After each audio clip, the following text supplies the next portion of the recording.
The loss of one of the sacred rings racked our hearts with grief.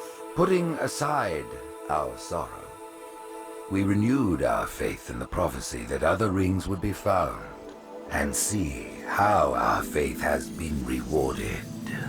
Halo!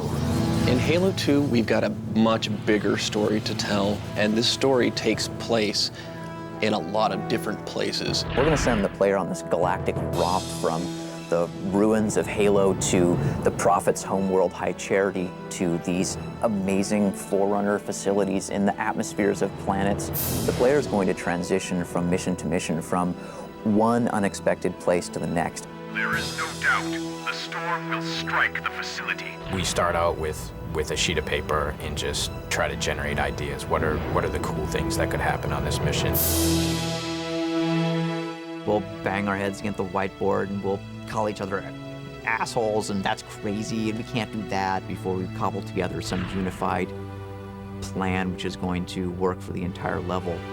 There's all this sort of high-level stuff. When you get into building it, you gotta have good encounters. You gotta have good arcing fiction on a 3 to 5 encounter basis.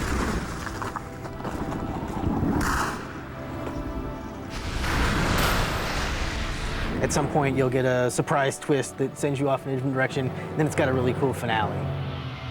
Oracle, what is Halo's purpose? It's building an encounter that always keeps people thinking. It's a pretty big challenge. Is there anything actually going on in the room before I get there? Are guys just sort of patrolling? Is there another fight going on? You know, or a flood gonna bust through? There's a lot of tricks you try and employ. We want the player to feel like they're choosing to go in a direction even when we're forcing them to.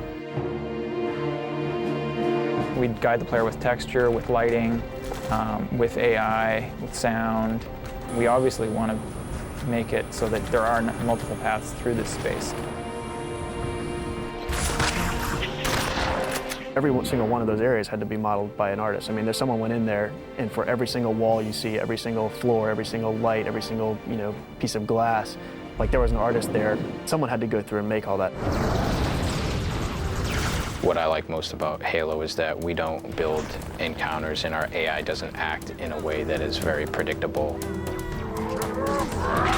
So AI stands for artificial intelligence. Artificial intelligence is simply the discipline that tries to simulate intelligent processes. What we're literally doing is taking these characters and we're writing a piece of software that acts as their brain. It really is all about, when this happens, do this. When this other thing happens, do this.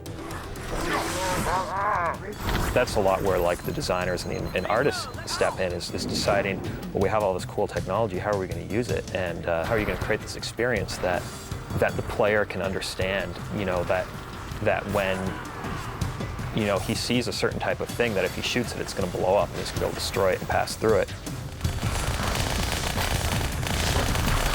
Most of the Halo world is not destructible. You have to walk a fine line in deciding what things are going to be destructible and what's going to match the player's expectations for what's destroyable. When someone says, hey, the whole world is destructible, that's great. We've done our job. We've made them believe that. So that kind of thing really excites me, is being able to create a real environment and not take shortcuts and not fake things, and actually just get in there and really try to make it a real place and a real exciting place for people to go.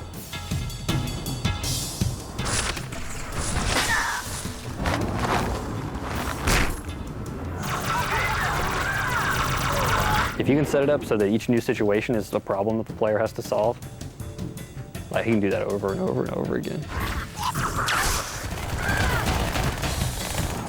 All the events that we're trying to create, we just want people to feel like they're the only ones in the context of this game that could do what they're doing.